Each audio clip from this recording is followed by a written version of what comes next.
Assalamualaikum warahmatullahi wabarakatuh. Hari ini kita akan belajar mata pelajaran PAI kelas 5, pelajaran 2, materi mengenal nama Allah dan kitabnya. Submateri mengenal kitab-kitab Allah Subhanahu wa ta'ala. Dalam Al-Quran surat An-Nisa ayat 136, Allah berfirman yang artinya, wahai orang-orang yang beriman, tetaplah beriman kepada Allah Subhanahu wa ta'ala dan Rasulnya Muhammad, dan kepada kitab Al-Quran yang diturunkan kepada Rasulnya, serta kitab yang diturunkan sebelumnya. Barang siapa ingkar kepada Allah Subhanahu wa ta'ala, malaikat-malaikatnya, kitab-kitabnya, rasul-rasulnya, dan hari kemudian, maka sungguh orang itu telah tersesat sangat jauh. Bagaimana cara kita beriman kepada kitab-kitab Allah? Caranya dengan meyakini bahwa Allah Subhanahu wa ta'ala telah menurunkan kitab-kitabnya kepada para rasulnya melalui malaikat Jibril.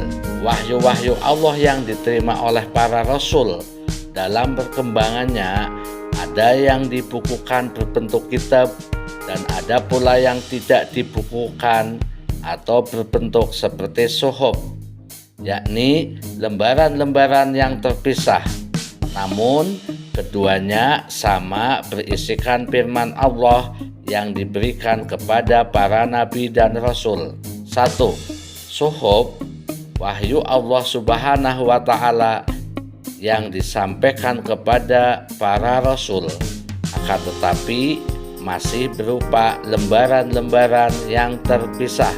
2. Kitab, wahyu Allah Subhanahu wa ta'ala yang disampaikan kepada para rasul yang telah berbentuk buku atau kitab, isinya lebih lengkap dibanding dengan isi suhuf. Nama-nama kitab yang telah diturunkan oleh Allah Subhanahu wa ta'ala kepada para nabinya. 1. Kitab Taurat diturunkan kepada Nabi Musa alaihissalam kurang lebih pada abad 12 sebelum Masehi di daerah Israel dan Mesir. Kitab Taurat menggunakan bahasa Ibrani. 2. Kitab Zabur diturunkan kepada Nabi Dawud alaihissalam ketika beliau menduduki tahta sebagai Raja Bani Israel pada abad 10 sebelum Masehi di tanah Kanaan. 3. Kitab Injil diturunkan kepada Nabi Isa alaihissalam pada sekitar abad 1 Masehi di daerah Yerusalem. Dalam bahasa Yunani, Injil berarti kabar selamat, pelajaran yang baru atau kabar gembira. 4. Kitab Al-Quran mulai diturunkan kepada Nabi Muhammad SAW pada abad 6 Masehi di Mekah. Peristiwa turunnya ayat Al-Quran atau dikenal dengan Nuzulul Quran terjadi pertama kali ketika Nabi Muhammad menyendiri di Gua Hiro, Mekah. Turunnya Al-Quran menandai awal diangkatnya Muhammad SAW